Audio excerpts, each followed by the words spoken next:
Magandang araw mga ka-forever! Wishing you a pleasant morning. Mag-smile lang dahil maganda at masaya ang buhay. Kahit anumang weather ang dumating, nandito lang kami kasi tayo ang magka-forever. Kaya kapit lang, maghawak kamay tayo at mag-online lang. Forever starts with us. Sabi nga, HHWW or holding hands while watching. Nood lang kayo as we provide you with updated weather information and relevant science and technology news. Hatakin ang mga pamilya at kaibigan at mag-cuddle-cuddle lang under the cold weather at i-open na ang mga online device at mag-DOS TV na. Ako po si Jel Miranda, ang inyong bagong ka-online, ka-forever, ka-Twitter at ka-weather host for the day. Welcome to DOS TV, the Filipino Weather Channel, your newest and most comprehensive real-time authority on the latest weather updates. Dahil weather lang ang laging nandyan, tag-araw man o tag-ulan, hindi nang iiwan kahit sino ka man. Remember that folks, it's DOS TV, reporting live from Pag-asa Weather and Flood Forecasting Center. Ang DOS TV ay mapapanood ninyo Mondays to Fridays, 11 a.m. to 12 noon, dito lang sa www.dostv.ph. And for today's episode, we will get to know more about sa isa na namang project ng DOST. At yun ay ang Henyo. Ano kaya ito? Alamin natin yan later. At andyan din ang pampachill lang natin to make things light, ang What's the Weather with You. Kaya kayo dyan mga ka-forever, humugot na at mag-tweet o di kaya ay mag-FB, umacting na at mag-emote. And for our docu, we will get to know about RxBox na isa na namang beneficial project ng DOST na handog nila para sa atin. And to start things rolling, heto ng ating Pag-asa correspondent, Mr. Benison Estareja. Mr. Benison, kumusta po ang magiging lagay ng panahon?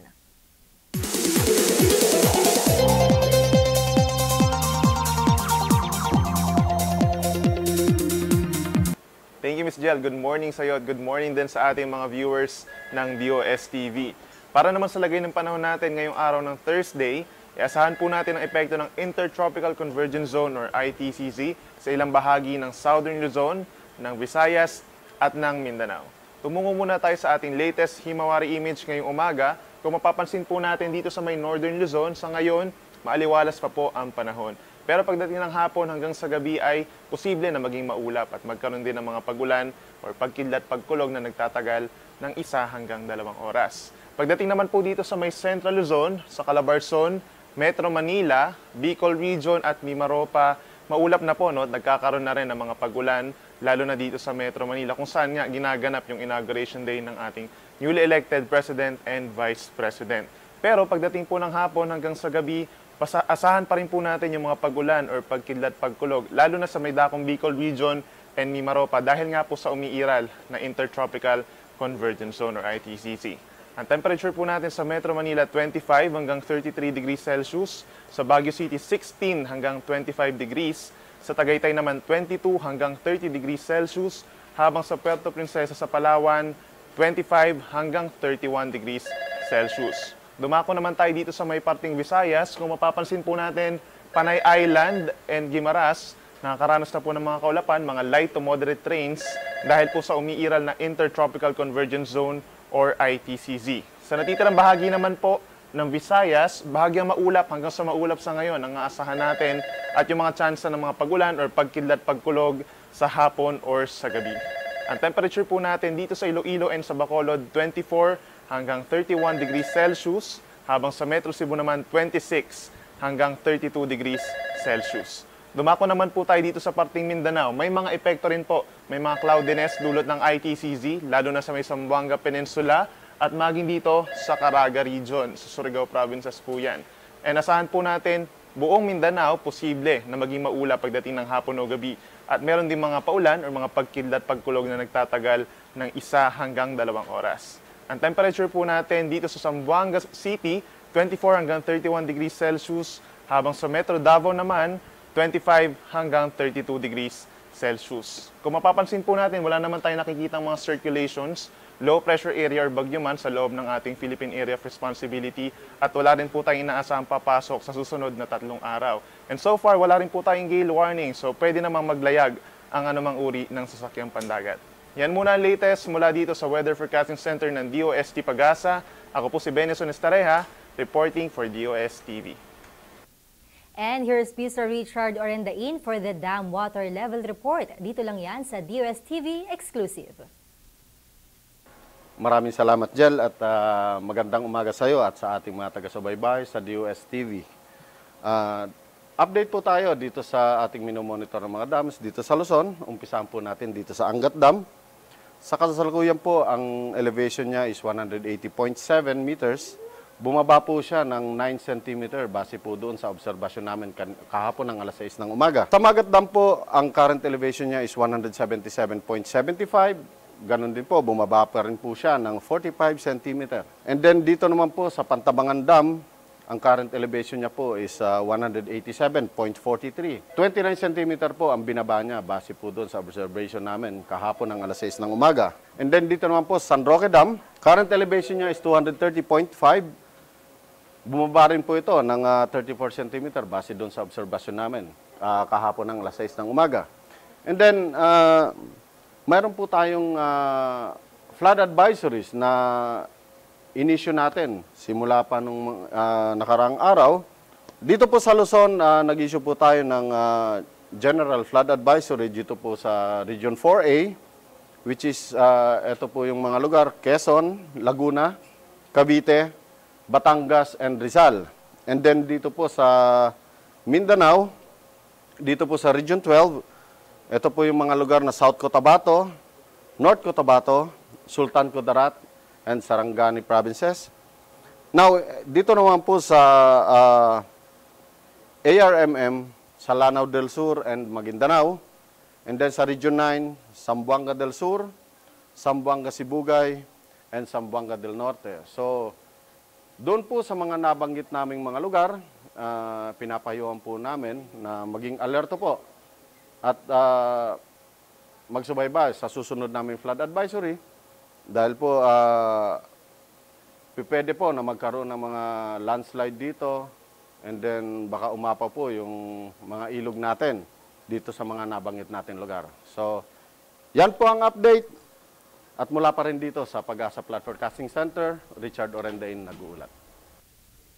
Ano kaya ang mga bagong proyekto ang hatid ng DOST para sa mamamayang Pilipino? Alamin dito sa DOS TV Flash Report.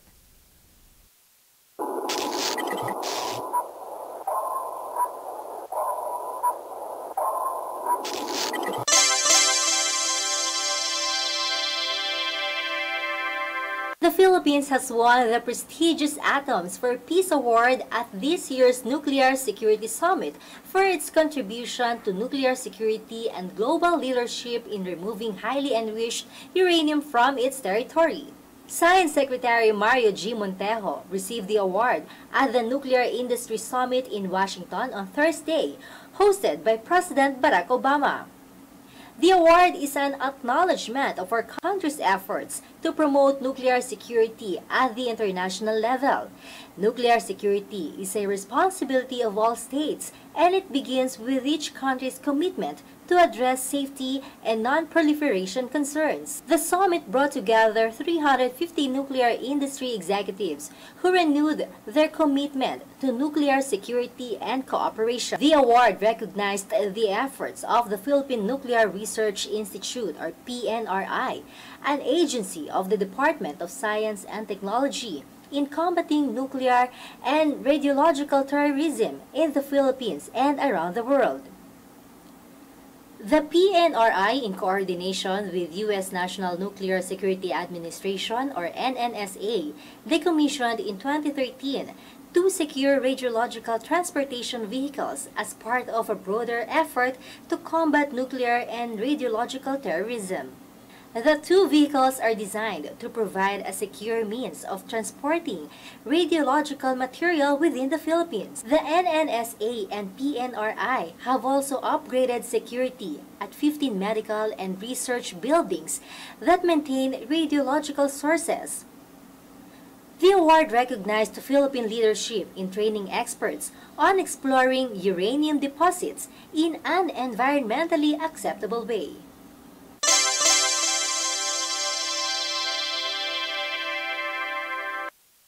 Meanwhile, fresh college graduate Anton Philip Tangquintic made the Philippines proud by winning the second place during the General Conference side event entitled Nuclear Olympiad and Developing a Talent Pipeline last year. The Nuclear Olympiad, which was started by the World Nuclear University, is a competition for young students around the world to creatively communicate the role of nuclear science in enhancing the quality of life of mankind. For this year, the participants were tasked to make a minute-long video on the peaceful benefits of nuclear and radiation application. Tagquintic, who finished his BS Applied Physics and BS Material Science and Engineering at the Ateneo de Manila University, was on on-the-job training of the PNRI Applied Physics Research Section and a participant of its annual Neutron School when he heard about the competition. His entry in the competition was the 59-second video entitled Nuclear Solutions for Today's Needs, which he made with the help of his sister Antoinette. After making it through the early stages of the competition in July, Tagquintic was selected as one of the top 5 finalists who were sponsored by the WNU to go to Vienna during the General Conference. DOST aims to uphold every Filipino's well-being, kaya marami silang project para sa atin at isa na rito ang RX Box. This device is capable of storing and transmitting patients' data to allow health workers in remote communities to consult with medical experts in urban areas.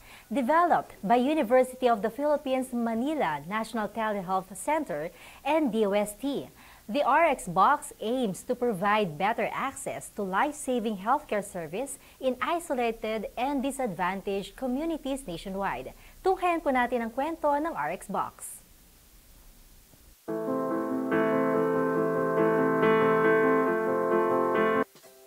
Ang Pilipinas ay isang bansa na progresibo dahil patuloy ang pagpasok ng makabagong sangkap at ideyang pangsiyensya at teknolohiya na abot kamay sa karamihan ng Pilipino.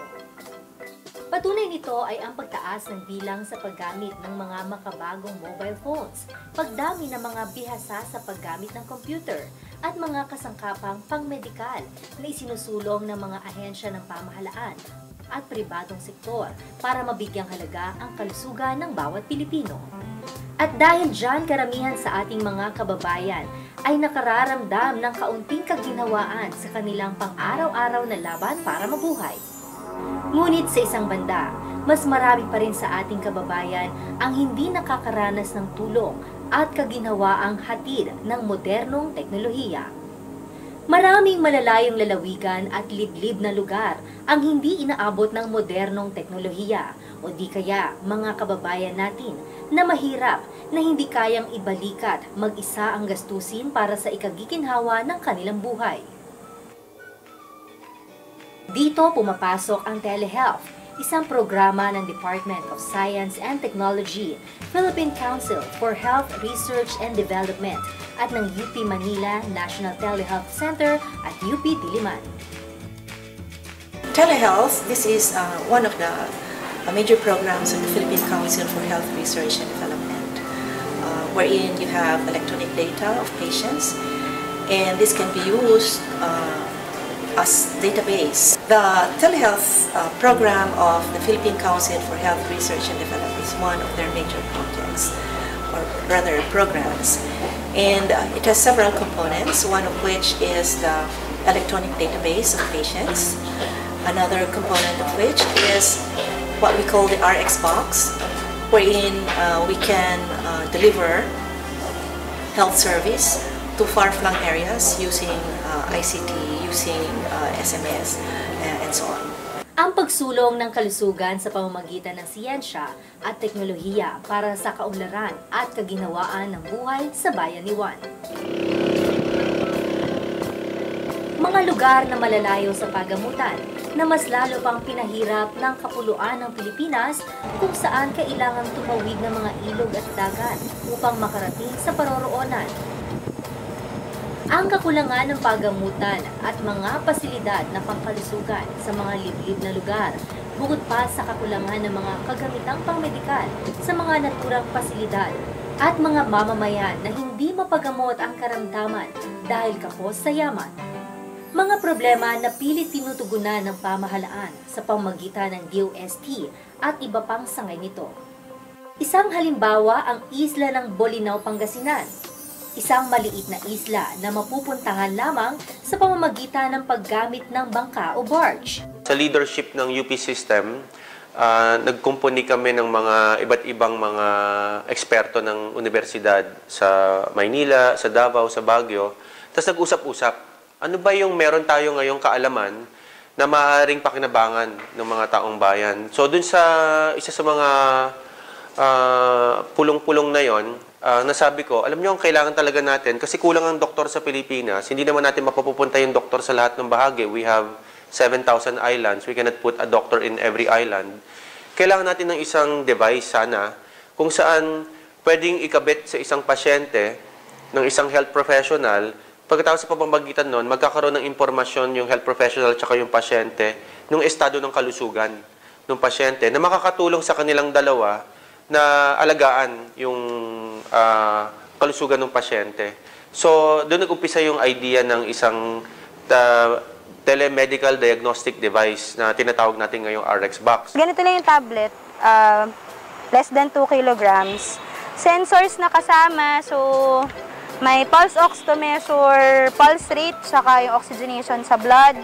Ito yung ECG, 12 lead na siya, kagaya ng ginagamit sa mga ospital. BP up, alam naman to gamitin ng lahat. Maternal and fetal suite. So, minimeasure nito yung paghilab ng tiyan ng nanay. Temperature. So, ang thermometer namin ay hindi mercury, hindi din automatic. Skin surface na lang siya. Aparato na maraming gamit at nagbigay solusyon sa mga suliraning pangkalusugan at pangmedikal sa Pilipinas. Mula sa pagbiyahe ng malayo para magpatingin sa espesyalista at suliraning pangpinansyal hanggang sa kakulangan ng mga pagamutan at gamit na pangmedikal. Ang mga ito ay mabisang tinutugunan ng RX Box. Isa na nga siyang mahusay na solusyon.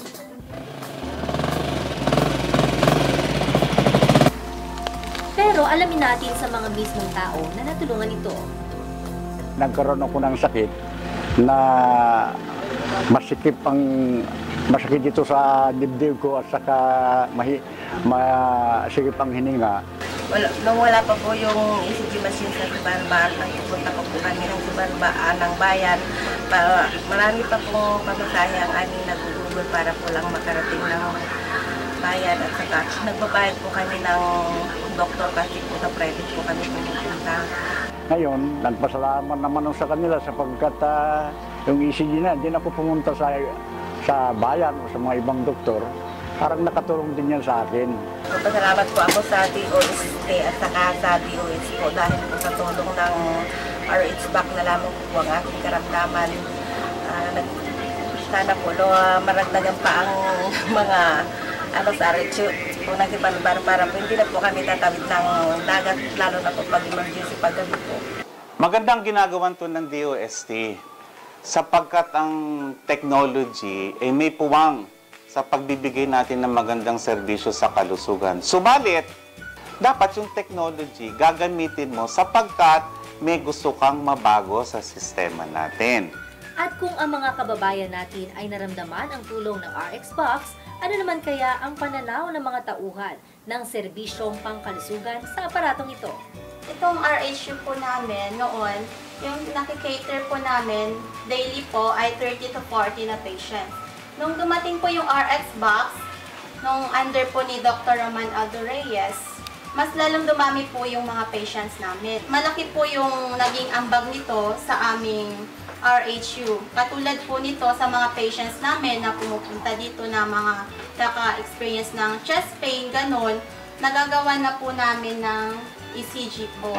Yung mga pasyente, ngayon, nakikita na nila na dati parang ang layo-layo ni doktor, ang layo-layo ng clinic, pero with the RX Box, kaya nang dalhin kahit parte lang ng clinic doon mismo sa isla upang makaroon sila ng pagkakataon na malaman ano bang kalagayan ng kalusugan ko. Kasi doon sa box, pag kinabit ako doon, nagbibigay sa akin yun ng datos kung ano ang nangyayari sa sa aking katawan. Ibang klase nga naman itong aparato na ito.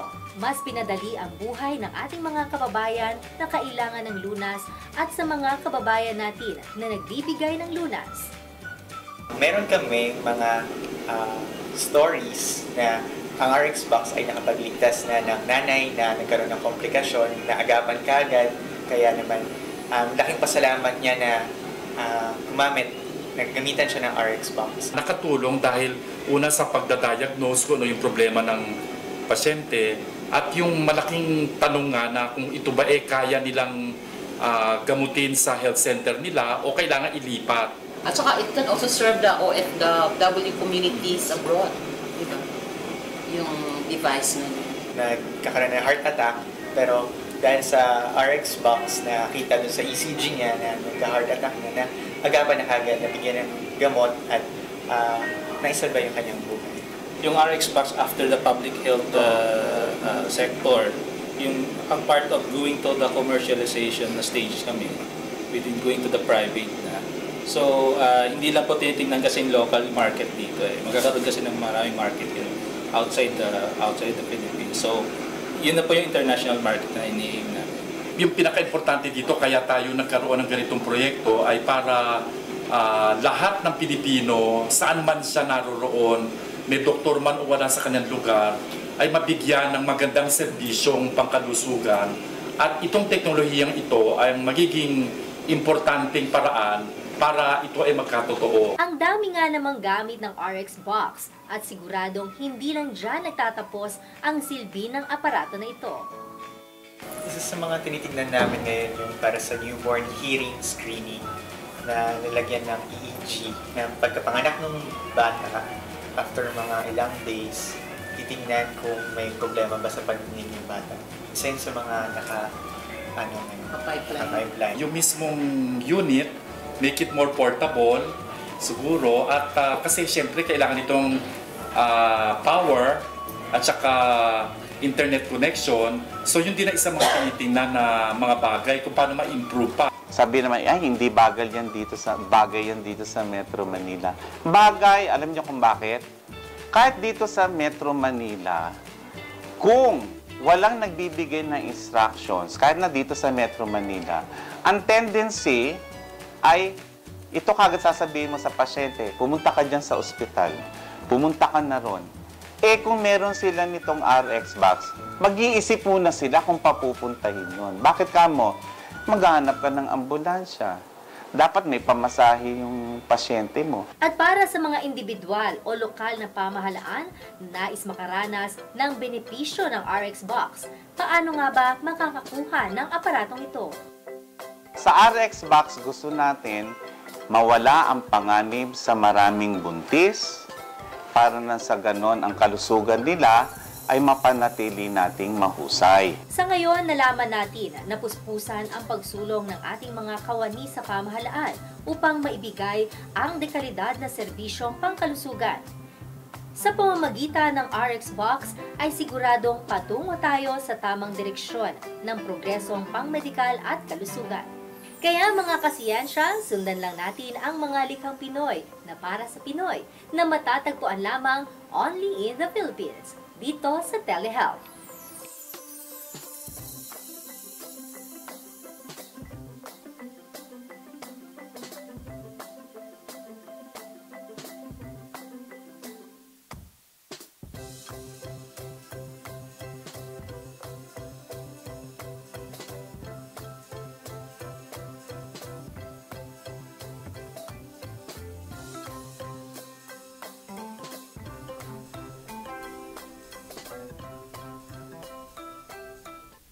Gold medal sa DOST para sa impressive na project na ito at sana tuloy-tuloy na yan.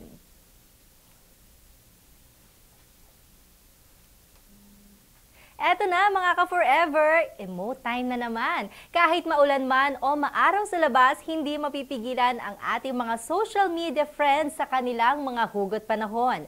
Drama kings and queens ang lahat. Ano kaya ang mga latest na tweets, status, photos, or vlogs nila? Alamin dito lang sa What's the Weather with You.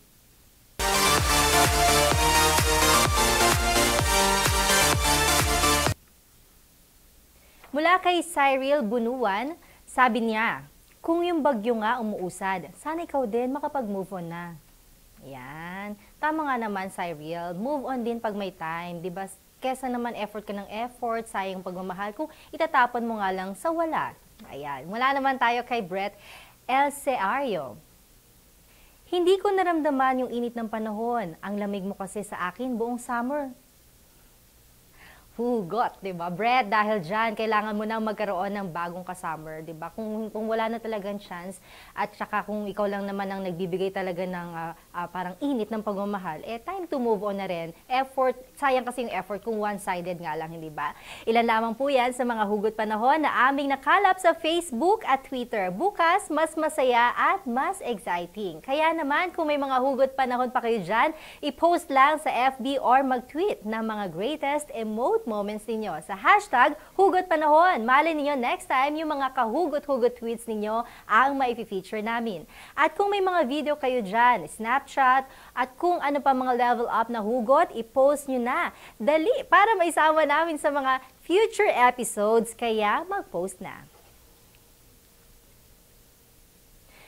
RA 10535 o ang The Philippine Standard Time or PST Act of 2013, national and local government offices as well as private television and radio stations are required to synchronize their time devices with the official Philippine Standard Time provided by Pag-asa.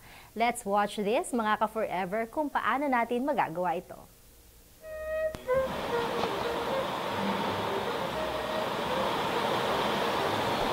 Morning, Tiga.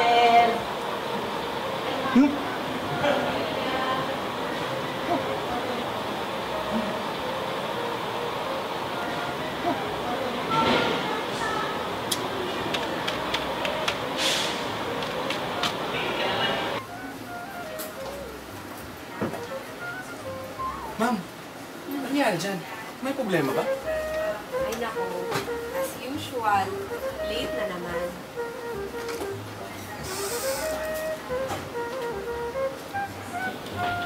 Sige po, ma'am.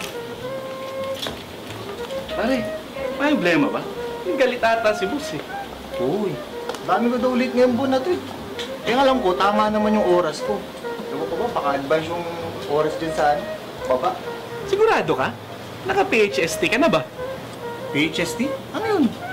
Ito ang Philippine Standard Time. Bilang mga Pilipino, ito ang tamang oras na sundin natin. Ganun ba? Eh paano kung hindi ko sundin yan? Naku, malaking problema pare.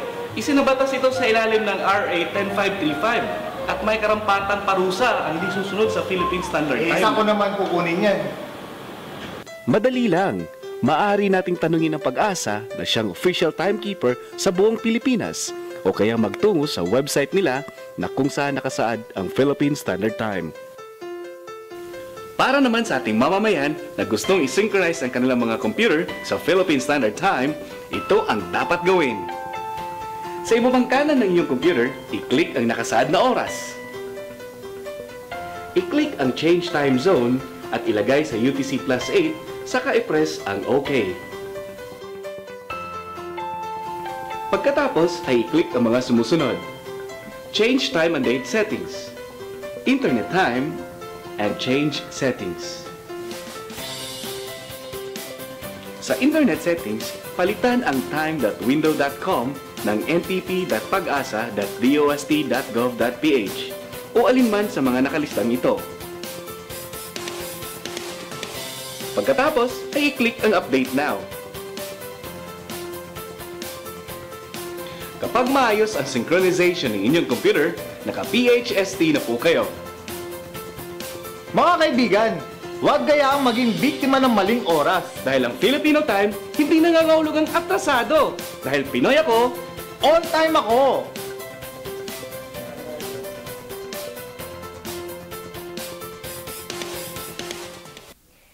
Henyo, or Harmonized E-Network to Yield Outcomes, a smart kiosk that will function as one-stop common platform of science and technology-based services specifically for businesses. Henyo will be advantageous for entrepreneurs, aspiring startup business owners, farmers, and DOST scholars. At para mas lalo pa nating maintindihan kung ano nga ang proyektong ito, we have a special guest for today. Our guest for today has a master's degree in technology management from the School of Management, Asian Institute of Technology. And currently, he is a senior science research specialist ng Department of Science and Technology Region 4A, Los Baños, Laguna. Mga ka-forever, please welcome Mr. Francisco Reyes Barquilla III. Good morning, sir. Magandang umaga po sa mga nanonood po sa DOSTV. Ayan, henyo. Talagang usapang henyo to, no? Henyo ba to? Talagang parang henyo. Opo. Pero ano ba talaga yung henyo, sir? Yung pong henyo or Harmonized E-Networks to Yield Outcomes, ito po ay na-conceptualize ng DOST based po kasi doon sa need doon sa aming region na mas mapalawig pa yung serbisyo sa mga MSMEs. So, ang nangyari dito is, yung pong aming aim dito is para mas mapadali yung aming services na mabibigay sa mga MSMEs, hindi lang sa mga MSMEs, sa mga estudyante, sa mga aspiring na gustong mag-business, and also mas magkaroon ng communication ito pong taong bayan dito po sa ating serbisyo. Paano yun, sir? Paano nagiging concept na? Ano yung konsepto? Paano mapapadali talaga? Okay. So yung pong sa concept po kasi nito, actually, hindi po ito bago. So, yun lang pong nagawa po dito ng DOST4A is na-consolidate po yung mga existing na mga online na services ng DOST, like yung na-develop po ng DOST Region 2, which is yung pong one store, kung saan po yung pong ating mga kababayan ay pwede pong maka-avail ng mga products po ng mga MSMEs, and yung pong ating mga MSMEs makapag-benta sila online ng pong mga products po nila. Yun naman pong sa Starbucks, ito po na-develop po ito ng pong STII, edi nilagay po natin ito dito para po makapag-research po ito pong ating mga kababayan sa mga existing na technologies po na develop ng DOST. And meron din po yung One Lab, so kung MSME po kayo, pwede kayong magpa-test na pong inyong mga food o po yung pong mga products nyo dito. Yung pong One Lab na develop po ito ng DOST Region 9. And then meron din po yung sa One Expert, kung saan yung taong bayan, pwede po siya makakonsulta sa ating mga experts, sa mga engineers and sa mga scientists po ng DOST. And then po pwede rin po silang makapag-text o makapag-call po sa DOST4A kung meron pa silang additional na requirements para mas makatulong po kami sa kanila. Okay. So yun para siyang so talagang kiosk lang siya, nandun ang computer, etc. Click lang na click. Lahat ng pangangailangan, yung parang categories na binanggit ninyo parang gano'n. O lahat ng program. Touchscreen po siya, ma'am. Touchscreen po siya. Touchscreen pala, hindi na click. Sa ngayon po kasi yun lang po muna yung pong aming nilagay muna dyan. But yung pong mismo talagang plano namin is maging one-stop shop ito sa government services. So sabihin, not necessarily DOST lang ito. So yung plano ng DOST4A is maikarga rin dito yung mga online services, like let's say nung FDA, which is nag-negotiate na po kami regarding this yung sa LTO nila. LTO is yung license to operate po, And then meron din po yung sa CDA naman, yung sa cooperative, yung sa pagre-register po ng kanilang cooperative name. So may mga plano po kami na mailagay po yung pong iba pa po na mga online services ng mga ahensya ng gobyerno dito sa ating Henyo kiosk. Ayun. So sir, etong Henyo, na-launch siya this year lang. Na-launch po ito, nito lang po, June... Bagong-bago pala ito? June 8 po. Ito pong June 8, nung Science Nation Tour po ng DOST4A po sa Bacoor. So nandun po si Secretary, nandun po din po si Mayor Lani Mercado. Ayun. So ito, in short, hindi lang mga entrepreneurs ang pwedeng makinabang. Opo, pwede po yung mga startups natin, pwede rin po yung farmers natin. So kung gusto nilang magbenta ng kanilang let's say mga products, yung kanilang mga na-harvest, so pwede po dito na magbenta na rin. Paano gagawin, sir? Halimbawa, ako farmer ako, meron na akong ganitong produkto, or let's say meron na akong iba't ibang mga iba pang pwedeng gawing negosyo. Opo. Magpapamember ba ako or what? Sa ngayon po kasi, yung pong nilalayon po kasi nitong Henyo is mapadali yung transaction from raw materials hanggang doon sa mismong consumer. So yung parang hahanapan natin sila ng mga modes na po pwede nilang mabenta yung kanilang mga na-harvest. So yun po yung pong mismong ultimate goal nito pong sa Henyo, which is yung farmer hanggang doon sa consumer, para mas maging mura po yung pong ating mga raw materials na gagamitin sa paggagawa ng mga products nitong MSMEs po. Okay. So sir, ito ba halimbawa ako, nasa ibang bansa ako, OFW, let's say ako OFW, pwede ba akong makinabang din dito? Opo, yan din po yung isang plano namin. Napag-usapan po yan sa RDC 4A na maglalagay din po nitong kiosk na ito doon sa mga bansa na marami po tayo na OFWs, dahil naman po since nasa ibang po sila, lugar sila, and pag nagbalik po sila dito sa ating bansa, mas maganda ma-encourage natin silang mag-invest sa business para po mas mapaunlad natin yung ating trade and industry. Ayun nga, sabi nga natin, mas matutulungan pa natin sila instead na mapunta sa wala yung mga naimpok nilang pera, lalo na nagtrabaho sila sa ibang bansa, hindi ba? Opo. Okay. So ano pa yung mga potential benefits nitong project na ito, sir? So, yung sa ngayon po, yung pong aim namin dito is mapadali yung pagbibigay serbisyo sa ating mga kababayan. Okay. So, yun po muna. Yun po muna yung pong aming pagtutuunan. But, yung pong tinitingnan namin dito in the future is maging repository ito ng lahat nitong mga online na services ng gobyerno. So, kung meron ba dyan yung sa DTI na pwede kang magrehistro ng iyong business. Yun po yung nilulok po nito pong aming project. Kasi sa ngayon, puro project wala ng DOST. Napakabata.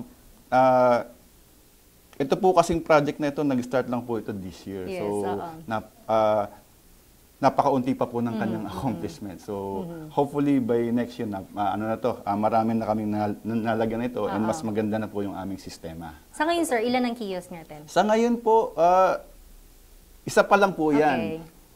Sa Bacoor po ito nakalagay, but yung pong plano po namin muna, sa Region 4A lang po muna kami magfo-focus. Ito rin po palang aim nito pong Henyo is not to replace yung mga existing na websites o nito pong One Expert, One Lab, One Store, Starbucks, and yung WebGIS po, na-develop naman ng Region 7. But to complement them yung sa pagpo-promote nito sa taong bayan. So, ibig sabihin, ito kasi nilalagay namin ito doon sa mga munisipyo, yung sa government centers na maraming tao na po pwede kaming makahikayat na mag-enter, makahikayat kami sa kanila na mag-enter into business. So, yung pong plano po namin for this year, baka po maglagay pa po kami ng 2 pa na kiosk, and hopefully pag medyo maganda-ganda na po itong mga features na talagang deployable na ito, by next year baka po marami-rami kami malalagay. Pero yun nga pong nasabi ko, mag-start po muna kami sa Calabarzon sa pagde-deploy nito. Ngayon, kung meron naman pong mga interested na iba pang mga lugar, like let's say sa ibang region, meron na po kami mga usapan sa iba pang regions. Di ko na lang po muna kung sino man po yung mga regions na yan. Ayun po, willing naman po kaming i-share ito po. Ito na may libre, pero yung part doon sa counterparting between our region and doon sa kanila, yun po dapat pinapag-usapan pa. Okay. So ito, in short, malinaw, libre yung service. Opo. Okay. So, sir, ibig sabihin, Sino ang meron ba tayong mga katuwang na ahensya pa dito sa project na to? Opo. Nandyan po, of course, yung mga DOST Regional Office, yung nabanggit po natin, and yung DOST line agencies, kasama po natin yan dyan. Of course, DTI, yung pong plano po kasi natin dito, ilagay natin ito sa Go Negosyo Center ng DTI. Doon po natin ito ilalagay, so kaya po nandiyan dyan si DTI. DA, of course, Department of Agriculture, DOLE, TESDA, of course, DILG, dahil maglalagay ho tayo dun sa kanilang munisipyo, mas maganda may directive to ng DILG. And NEDA, dahil sa economic development. Yes. And also, kung maaari, yung sa mga organizations like mga NGOs pa. Okay. So ngayon talaga, sana nga mas mapalawig pa natin, no, lalo na dun sa mga gusto talaga ng mga nagnenegosyo, etc. etc. Malaking itulong ito na mas lalo pang mapalawig yung kanilang pagnenegosyo. So lahat ng program na naka-install dito, direkta ang link dun sa kanya-kanyang website. Opo. Parang ganon. Yun lang naman po sa amin.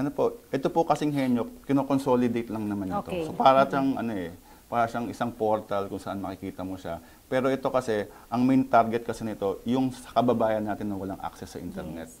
Na gusto rin namang mag-business. Pero ito, online, offline operated? Online po ito, nangangailangan po ito ng internet. Opo. Anong difference niya sa ibang kiosk? Sa ibang kiosk po, hindi ko po masasabi yun. Pero ito nga po, nakafocus po ito sa business. Ang focus po talaga nito is for business. Pero hopefully in the future, tingnan po natin, baka po magbago ito pong ating yung functions na at kung saan pa siya magagamit. So ano pang mga plano natin, long-term goal siguro for this project? Noon po kasi kaming nag-conceptualize po nito, marami kaming nakausap at nakonsulta ng mga ahensya sa DOS, sa Region 4A. Sa Region 4A, plano po naming ikabit yung kanilang mga online services dito. So yun na nga po, may kabit dito yung kanilang online services para hindi lang yung sa DOST lang yung nakalagay dito. Oo. Yun lang po muna. Pero pagka ganun ba, may budget na kaakibat doon? Opo, yan naman po yung binabudgetan po locally. Of course, ito naman po yung nadaan doon sa proseso ng project proposal, ng project approval. So, more likely kung ito po yung magugustuhan ng ating mga head of the agency, at ito po ma-endorse na ma-propose on a nationwide tawag dito, implementation, hindi naman po namin madaling usapan na yan. Madaling na pong pag-usapan. Basta po may budget. Ayun. Siyempre, lalo na yung mga nasa malalaking lugar, sir, nang gusto din mapakinabangan itong bagay nito. Di ba? Kayang-kaya naman natin matugunan yun. Opo naman. Pero po yung plano po muna namin dito, ito po yung mailagay doon sa mga lugar na medyo maraming tao. Doon muna tayo sa matao. Kasi kung doon naman po natin siya ilalagay, let's say doon sa isa pong LGUs, sa isang lugar na medyo mahina yung internet, baka hindi rin po siya masyadong mapakinabangan. So, namimili po tayo ng sites dito based din po doon sa footprint, doon sa dami ng tao na napunta doon sa center ng gobyerno na yun. So, may data na tayo, sir, kung gaano na karami yung beneficiaries ng project na to? Ang sa amin nga po, kagaya po nung nasabi ko, sa Calabarzon po muna tayo magpo-focus. So, yun po muna. Yung sa labas po, nag-aantay pa po kami ng mga request. Tingnan po natin sa bandang sa bagay kasi, baby pa nga. Baby pa po siya. Kaya po, hindi rin so po parang nagsisimula pa lang talaga. Sisimula pa lang. Fresh na fresh nga po siya nung pagka-launch niya, last month lang po. So, ayun po. Okay. So, ano pang mga plano natin? Na sana siguro mas ma-develop pa, no? Lalo ngayon pagpasok ng bagong administrasyon. Meron ba tayong mga suggestions pa? Sana nga po ito'y masuportahan ng ating administrasyon at para po mas makatulong po tayo sa ating mga MSMEs, sa ating mga scientists. So pag nakausap niyo si President Duterte, mamaya taking na. Ano sasabihin niyo, sir? Yung boss ko na lang po mag-ano niya. Okay. So ngayon, masasabi natin, ang stage na o level na ng project na ito ay ano? Ano pa lang po ito, new po ito, new. New project pa lang po ito, napakabata pa nga po ng kanyang, nasa first stage pa lang po kami. Sa matter of fact, ma'am, meron po kami na 3 na phases na to. Natapos na po kami sa phase 1, January to June. Yun po yung pag-i-integrate nga po nitong internal systems namin. Yung July to December, ito naman po yung phase na mas mapaganda namin yung features niya. Yung phase 3 namin, which is hopefully mag-start ito next year, ay ma-integrate na po yung pong iba pang mga online services. So ano pa mga challenges? Sa development po, kasi po medyo medyo mahirap-hirap po ito since ito po yung IT, naman po, and ito naman po mga websites na ito, hindi naman po ito owned ng DOST4A, may kanya-kanya po ito na ownership, so medyo mahirap pag pinagsama-sama mo siya, and yung pagpe-present niya doon sa screen po, doon sa mismong screen ng Henyo is medyo mahirap dahil baka magkaiba-iba yung team, yung kulay. Medyo hindi maganda tingnan, kaya po medyo mahirap yung part ng pagde-develop nito. Pero interactive naman. Interactive po siya. So other projects from your office, DOST4A? Okay. So yung pong aming team, yung pong nahawak po nitong Henyo, we have about, meron po kami sa HANDA. HANDA is Hazard Notification, Dissemination, and Awareness, which was launched last September 2011 pa po ito. Ongoing po ito. So ito po yung nagdi-disseminate ng mga weather bulletins ng Pag-asa since 2011 hanggang sa municipal level po namin. And nagkaroon siya ng spin-off na project, yung LGU Information Dissemination System, na yun naman pong municipal version o city version nito pong Project Handa. Nagdi-disseminate din po ng weather bulletin, earthquake updates ng PHIVOLCS hanggang sa community na po ito. So yung pong nag-adapt na nitong LGU IDS, nasa 24 na po ito.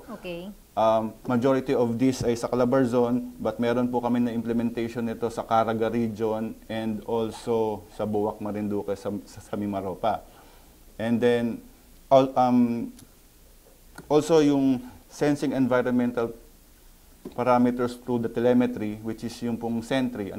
Sentry naman, ito naman po automatic na nangangala po ng datos doon sa water quality po ito. Sinesend din po ito via SMS. Ito po ay nag-start, I think, way back 2015, last year po namin ito na lang. So, medyo marami pong project doon sa aming team, but sabihin, yun lang po muna yung pong aming hinahawakan as of now. Napakarami. Very active talaga ang office ninyo, sir. Diba? Ay, opo. Meron din po pala kaming libreng webinar. Ang tawag po namin, yung Watch Webinar and Technology Channel. So, matagal na po ito. Na-launch po namin ito way back in 2012. Noong 2012, we have conducted about 29 or 30 webinars na po. Ano yun? Majority of these webinars po ay sa food safety, but last year po, kami, diversify, na-include na po dito yung pong iba pang klaseng mga technologies like yung sa biogas, metrology, laboratory, yun po. So, dati po kasi ang focus niya is food safety lang. So, ngayon po, mas maganda na yung niya. Mas marami na siya na scope na po pwedeng ma-discuss dun sa webinar. Ayun, talagang puspusan ang mga proyekto from your office, hindi ba? Opo. Siyempre, para sa kapakanan lalo ng ating mga kababayan. Yes. At ang Henyo, sir, phase 2, abangan din natin, di ba? Anong expect natin dito, sir?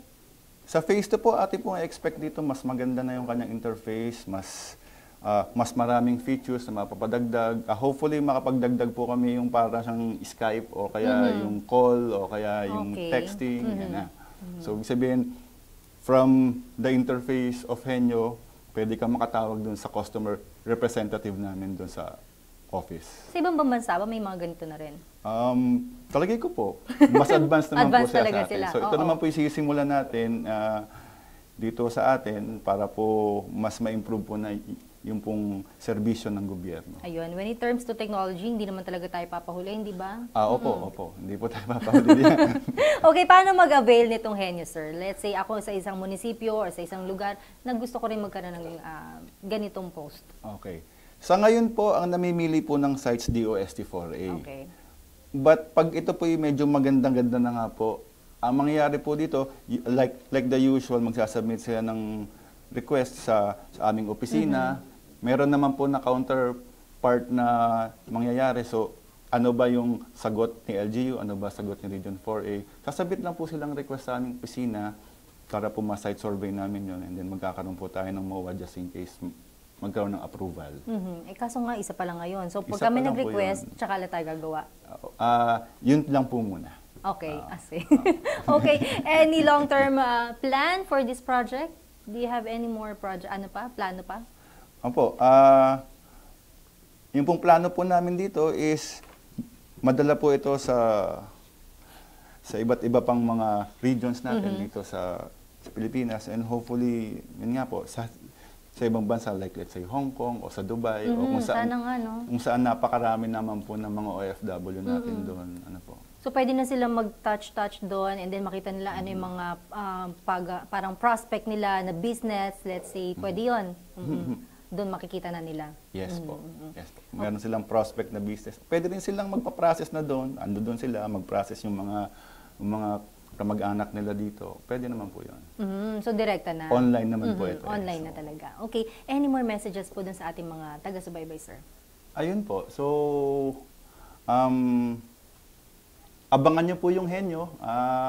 Hopefully, makapaglagay kami dun sa mga lugar-lugar nyo dyan, sa mga munisipyo, and sa Go Negosyo Centers dyan sa malapit sa inyong lugar.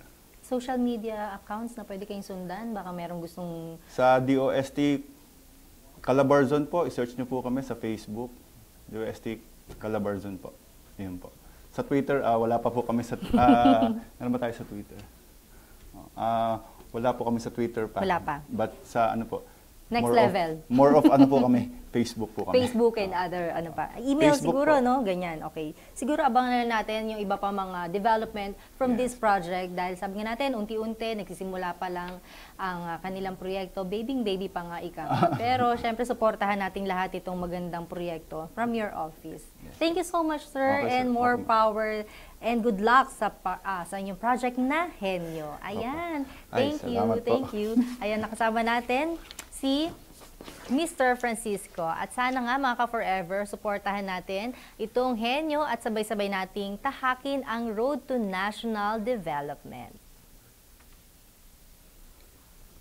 And that's it mga ka-forever. Kay bilis nga ng oras at tapos na naman ang isang episode natin pero hindi natatapos ang forever. Kaya bukas samahan niyo ulit kami from 11 a.m. to 12 noon dito lang sa www.dostv.ph. You can also visit our Instagram page, DOSTVPH, and our Facebook page, facebook.com/DOSTVPH. Kaya click na at mag-login para lagi tayong magkasama. At syempre bago kami tuloy ang magtapos, gusto mo namin magpasalamat sa PTRI for the gifts para naman sa aming 1-month anniversary. Ayan! Happy Monthsary, mga ka-forever! Dahil weather lang ang laging nandyan, taga-Raumano, Tagulan, hindi nang iiwan kahit sino ka man. Kami po ang DOSTV na laging nandyan. May bagyo man, kulog o kidlat, hindi namin kayo iiwan. Dahil laging tandaan, weather is forever.